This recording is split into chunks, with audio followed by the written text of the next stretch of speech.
Hey, salut la gang, bienvenue à Question Auto. Je suis avec Sylvain, un passionné d'automobile, mais surtout Honda. Et on va se parler des nouveautés. C'est la deuxième partie, donc j'espère que vous avez vu le premier vidéo qu'on a fait. Sinon, eh bien, vous cliquez tout simplement sur le petit i qu'on a dans le coin pour voir celui-ci. Et on continue maintenant avec les voitures compactes. Des voitures compactes qui, la mode là présentement est surtout au sport utilitaire. Donc pour réussir à attirer les acheteurs, il faut avoir des produits vraiment intéressants. Fait que c'est pas pour rien qu'Honda a décidé de redessiner un peu la Fit aussi, la Fit qui semblait être un peu moins populaire, on dirait, de ce temps-ci. Bien, la Fit a un marché qui est quand même captif. Les gens qui en ont eu une en rachètent une deuxième parce que c'est des passionnés de ce véhicule-là, dû au Magic Seat, à la Oui. configuration intérieure. Vous avez pour nouveauté en 2018 bouclier avant, bouclier arrière, donc les pare-chocs qui ont été redessinés. L'incontournable Apple CarPlay Android Auto qui est là encore. Et vous allez aussi avoir dans les modèles à transmission CVT le Honda Sensing qui est standard maintenant. Un petit rajout aussi au niveau de la collection, ben, on va avoir le modèle Sport. Le modèle Sport, lui, rajoute des mags, un kit de bas de caisse, donc des jupes, en proprement dit, et à l'intérieur, un petit peu de cuir pour donner un petit look un peu plus sport à ce véhicule-là qui en avait besoin un petit peu. J'aimerais ça qu'il rajoute aussi un moteur un peu plus sportif une fois de temps en temps quand il marque l'appellation sport, mais qui sait, on verra peut-être dans le futur. On passe maintenant à la Civic. Et là je trouve qu'on s'éparpille, mais qu'on répond à toutes les demandes. Et attention, coupé, berline, hatchback, performante SI, performante ultra type R. Et là, il y a du choix en tabarouette dans le Civic, là. Ben, pour quelqu'un qui veut un véhicule, il y a le choix du cadeau, comme on dit. Vous avez le 4 portes en 2018. On rajoute le modèle SE qui va se situer entre le LX et le X, qui va être un LX de base avec la suite Sensing, des mags, un volant en cuir. Donc, il va venir se positionner vraiment entre les deux parce qu'il y a un besoin pour les gens qui veulent ça. Par la suite, dans le coupé, aucun changement. La recette est bonne, les ventes vont bien parce que, disons-le, dans le coupé, peu importe les marques, les ventes sont en déclin, mais Honda garde un bon marché de ce côté-là. Le hatchback, sorti l'an dernier, c'est un des moteurs turbo qu'on peut avoir avec la transmission manuelle, donc les gens aiment ça énormément. Le SI avec le système de suspension qui est ajustable, ça va comme une merveille, ce véhicule-là, performante à souhait. La Type R, la Type R, la célèbre Type R. Pour 2018, on va avoir une nouvelle couleur qui va se rajouter, le rouge, qui va être offert avec le noir et le blanc. Pour ce qui est de la disponibilité, je vous le dis tout de suite, je le sais pas. C'est la question, parce que Honda a fait quand même la carte de la rareté. Et ça, moi, j'aime ça quand on sort ça, parce que en réalité, on rend un peu plus difficile l'accès à certains véhicules. Les passionnés hey, j'en connais qui avaient réservé 2 ans d'avance ce véhicule-là. Et quand ils l'ont eu, ils ont même été littéralement surpris. De toute façon, vous avez une vidéo aussi qu'on a fait sur la Type R. Allez jeter un coup d'œil là-dessus. Selon moi, on est proche de mériter un véhicule de l'année aussi, là, un bon prix avec un véhicule comme celui-là. C'est abordable, c'est performant. Et bordel, c'est plus comme dans le temps. Là. Un Civic SI, dans le temps, on trouvait ça cool. Un Civic, bon, dans le temps, c'était SIR. Je me rappelle, dans les années 2099, le modèle coupé, c'était quelque chose. Tous les jeunes tripaient là-dessus. Mais là, aujourd'hui, tu embarques d'un Type R complètement débile. Donc, enfin, Honda est revenu un peu aux racines de la course, là. Exactement, on est allé rechercher le feeling sport, les performances. C'est pas pour rien que le véhicule a battu le temps sur le Nürburgring en Allemagne. C'est vraiment une bête de piste. C'est une machine hyper performante. Vous avez le moteur 306 forces, vous avez le contrôle vectoriel du couple. Donc, même si on écrase l'accélérateur, le volant tourne ni à gauche ni à droite, il reste bien droit. C'est vraiment impressionnant de ce côté-là. La suspension qui offre 3 modes de confort, sport et R+, qui nous donne une plage de possibilités au niveau de la performance de ce véhicule-là. C'est un véhicule de puriste, disons-le. Mais donc, je vous le dis tout de suite, si vous voulez un Civic Type R, on s'y prend d'avance. Puis écoute, Sylvain, tu leur arrangeras ça.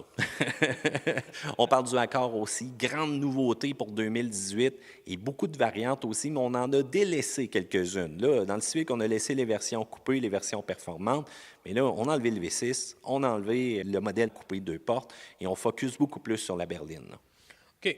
Pour ce qui est du coupé dans le Accord, c'était un marché qui était en déclin. Oui. Les dernières années, c'était en bas de 12 des ventes totales de Accord. Donc, logiquement, développer une plateforme, une carrosserie pour un véhicule comme ça implique énormément de coûts. Donc, Honda a proposé aux gens un véhicule qui a une coupe beaucoup plus sportive, beaucoup plus intéressante. Pour ce qui est du V6, je le précise, on a le 2 litres dérivé du type R, donc des performances sont au rendez-vous. La consommation d'essence est meilleure.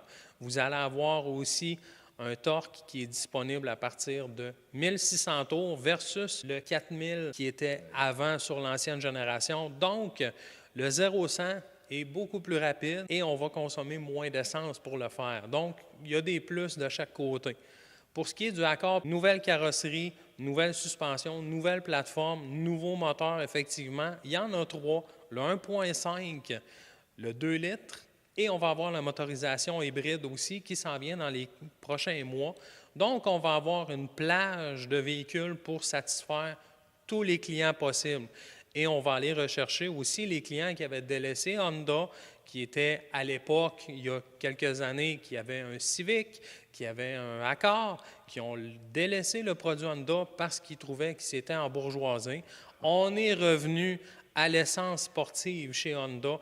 On a des véhicules qui sont attrayants, qui sont sexy, disons-le, et on a un véhicule qui est performant et qui livre la marchandise. Tu as dit en bourgeoisie, mais moi, je dirais grand-papatisé. Mais là, avec ça, là, c'est une révolution, puis ça, j'aime ça. Parlons d'une autre révolution aussi, c'est la Clarity. Bon, tu as parlé de la hybride tantôt avec la Clarity branchable. On a même une version à hydrogène. Je trouve qu'Honda y va fort, mais on n'a comme pas le choix aussi de suivre la mode présentement de ces véhicules-là. Là. C'est sûr et certain. Par contre, les gens pensent que la Clarity, c'est un véhicule qui est nouveau chez Honda.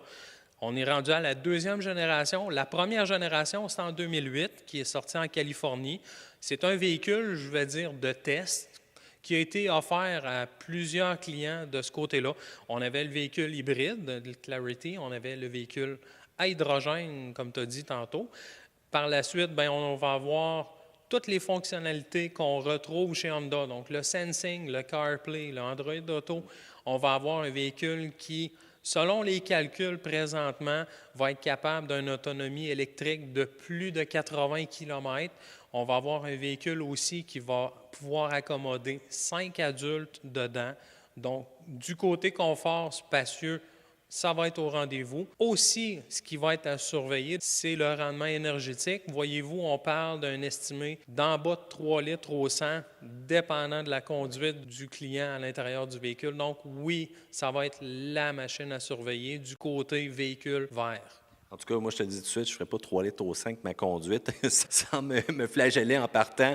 Des fois, on aime ça tester les véhicules, mais j'ai quand même hâte de voir, et c'est la nouvelle tendance, justement, la nouvelle tendance verte, la nouvelle tendance énergétique, les faibles consommations, les gens qui sont écœurés de payer de l'essence à 1,24 présentement. Puis peut-être, quand vous allez regarder cette vidéo-là, on va être rendu 1,45 puis 1,50 dans un an d'ici, peu importe. Mais ce qui est important, c'est qu'on se soucie de ça. Et pour la grosseur, un petit peu plus gros que l'Accord, un petit peu plus spacieux de ce côté-là. Donc, ça risque d'être intéressant aussi. On termine rapidement avec le Ridgeline, une camionnette intéressante. Il y en a qui disent, bon, c'est pas un vrai camion. Bien, je m'excuse, mais c'est la camionnette qui a le meilleur comportement routier que j'ai essayé. Là. Un camion qui est équipé d'un système vectoriel là, en virage, là, c'est quand même rare. Entre autres, ce qui fait la différence du Ridgeline par rapport à tous les autres camionnettes qu'on va retrouver, c'est un châssis monocoque, c'est une suspension indépendante aux 4 roues. Donc déjà là, on vient d'éliminer tous les autres compétiteurs par rapport à lui sur ça. Le moteur, la transmission, on regarde la même chose que le pilote. Donc on a un véhicule qui va avoir un très bon confort à l'intérieur, vraiment des performances acceptables pour la catégorie. Ce n'est pas le plus puissant, ce n'est pas le moins puissant, c'est celui qui se trouve être le plus intéressant de ce côté-là. La porte au niveau du coffre qui rouvre de deux façons. Donc ça, les gens apprécient cette façon-là. Et le coffre dans la boîte, ça, c'est quelque chose qu'on entend parler. Les gens veulent le voir, veulent l'essayer. Ça permet tellement de choses pour les consommateurs. Et la dernière nouveauté qu'on a eue avec la nouvelle génération, l'audio dans la boîte. Ouais. Ça, c'est quand même assez cool pour les parties aussi. Je vous le dis tout de suite, moi, j'ai eu du fun avec ça. Ça peut paraître un gadget, mais c'est intéressant. Puis pour 2018, y arrive-tu quelque chose de spécial pour le Ridgeline? Pour l'instant, statu quo, on garde toujours les versions avec le Black Edition et le Touring qui sont les vedettes dans le Ridgeline. Le reste, tout est bon. Bon, ben tant mieux. En plus, l'économie d'essence est pas mal plus là que l'ancien modèle. Ça fait un peu le tour des véhicules qu'on avait chez Honda. Sylvain, j'invite les gens, section commentaires, tout simplement nous poser vos questions que vous auriez. Et n'oubliez pas, pouce en l'air parce que vous aimez cette vidéo-là. Et surtout, abonnez-vous à Question Auto parce qu'on va avoir d'autres choses pour vous. Sylvain, on va te faire un tour d'accord? Avec plaisir. C'est parti.